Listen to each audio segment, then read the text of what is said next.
Ребята, вы опять, наверное, меня потеряли. Мы сегодня всей семьей с утра ездили по городу, по делам. Как вы знаете, скоро у меня женится брат, родной брат.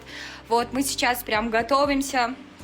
С утра была на ногах, и эта жара в Бишкеке, в общем, ужасно. Только что приехала домой, приняла душ, и я сейчас хочу выспаться, наконец-то нормально. Uyku şok. Bilmiyorum. Keşke yüreğim sezgindi. Uykum gelmedi. Al bugün oylana берем. В общем, bilmiyorum. Ne istiyor gerek? Ne isteyeyim? Şataz gittim.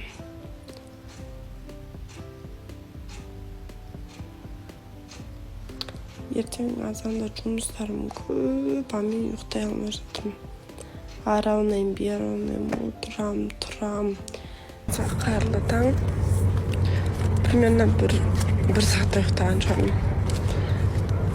Жарты сағат бойы ұйықтадым. Қазір енді Астанадан құрбым келе жатыр. Соны күтіп алайын деп шықтым.